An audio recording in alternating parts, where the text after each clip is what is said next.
Tengok dalam dia. Jom. Buka tengok Sekejap. Ish. Tak ya. Dia ada ni. Brush untuk eyebrow.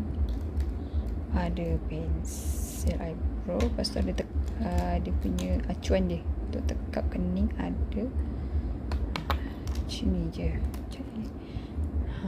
Nampak tak? Okay, ada sebab dia lengkap. So brush lagi, sikat dia untuk eyebrow, pensel, brush. So ni dia punya ni, nampak? Warna dia. Kita ada warna apa ni? Macam warna cream, warna brown, chai brown, warna kelabu. Ini kelabu, warna brown, warna coklat brown. Samalah, okay, lebih kurang sebab dia bercampur macam warna olah. So ni bersama. Ni warna kelabu.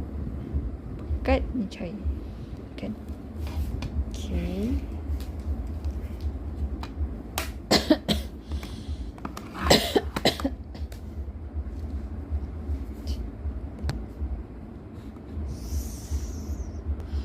Okay, cuba bawa korang teka apa kat dalam box. Dia macam tempat pensil kan. Pen boleh letak, pensel, pemada kan. So ini saya letak bar makeup juga.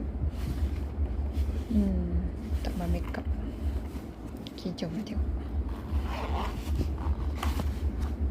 Tada. Okay, kat sini ada apa? Kat sini ada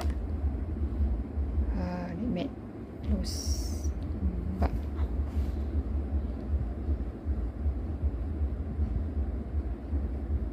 Okay,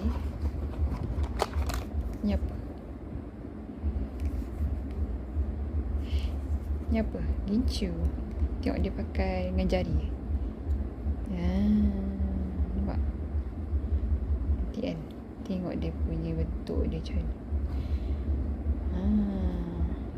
Kan simple, senang, cepat dan mudah lah nak bawa pergi mana-mana. Nanti kan.